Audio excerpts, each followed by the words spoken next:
ఆచరించేదేమో క్రైస్తవం. ప్రభుత్వ రికార్డుల్లో మాత్రం ఎస్సీ సామాజిక వర్గానికి చెందిన హిందువు.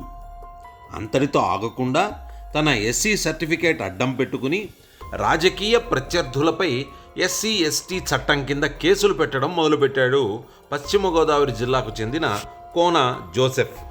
అంతేకాదు, ఈ చట్టం కింద కేసు వేయడం ద్వారా బాధితులకు ప్రభుత్వం ఇస్తున్న పరిహారం అంటే విక్టిమ్ కాంపన్సేషన్ కాజేస్తూ ఎస్సీ హోదాను దారుణంగా దుర్వినియోగం చేయడం మొదలుపెట్టాడు. పశ్చిమ గోదావరి జిల్లా ఏలూరుపాడు గ్రామానికి చెందిన కోన జోసెఫ్ ఒక క్రైస్తవుడు. అతడి తల్లిదండ్రులు గతంలో హిందూ ఎస్సీ సామాజిక వర్గానికి చెందినవారు. తర్వాత క్రైస్తవంలోకి కన్వర్ట్ అయ్యారు. కోన జోసెఫ్ తన క్రైస్తవ నేపథ్యం దాచిపెట్టి ఎస్సీ సర్టిఫికేట్ పొంది దాని ద్వారా ఎస్సీలకు వచ్చే ప్రభుత్వ లాభాలను పొందుతున్నారు. ఈ క్రమంలో ఓ గల్లీ స్థాయి రాజకీయ నాయకుడిగా ఎదిగారు కోన జోసెఫ్. తాను ఎదగడం మాట అటుంచి తనకున్న ఎస్సీ సర్టిఫికేట్ సహాయంతో తన రాజకీయ ప్రత్యర్థులను టార్గెట్ చేయడం మొదలుపెట్టారు. దీని ద్వారా రాజకీయంగానే కాకుండా ఆర్థికంగానూ లాభం పొందడం మొదలుపెట్టారు కోన జోసెఫ్.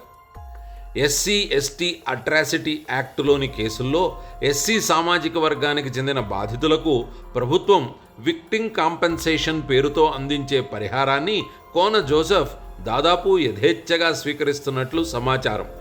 అలా ఇతడు దాదాపు 14 ఎస్సీ ఎస్టీ కేసులు తన ప్రత్యర్థులపై పెట్టినట్టు అంచనా.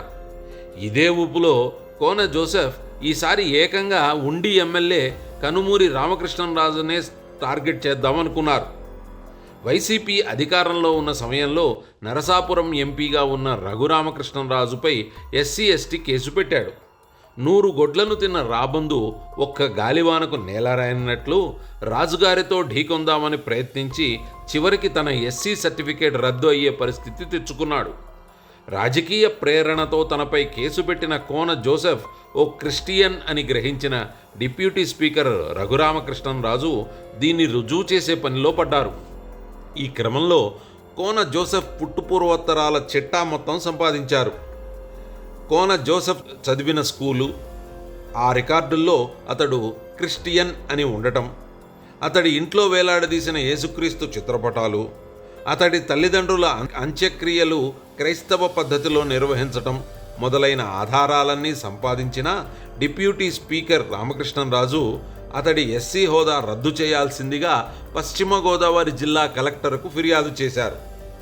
1950లో రాష్ట్రపతి జారీ చేసిన కాన్స్టిట్యూషనల్ ఆర్డర్ ప్రకారం ఎస్సీ సామాజిక వర్గానికి చెందిన వ్యక్తి క్రైస్తవ మతాన్ని పాటిస్తున్నట్లయితే అతడి ఎస్సీ హోదా రద్దవుతుంది. ఈ అంశం ఆధారంగా కోన జోసెఫ్ ఎస్సీ కుల ధృవీకరణ పత్రంపై విచారణకు జిల్లా స్థాయి విచారణ కమిటీ ఏర్పాడైంది.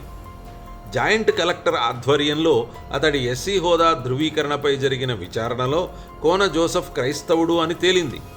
విచారణ కమిటీ ఇచ్చిన నివేదిక ఆధారంగా పశ్చిమ గోదావరి జిల్లా కలెక్టర్ కోన జోసెఫ్ ఎస్సీ కుల ధృవీకరణ పత్రాన్ని రద్దు చేస్తూ ఉత్తర్వులు జారీ చేశారు. మరిన్ని వీడియోల కోసం ఈ యూట్యూబ్ ఛానల్కి సబ్స్క్రైబ్ చేయండి.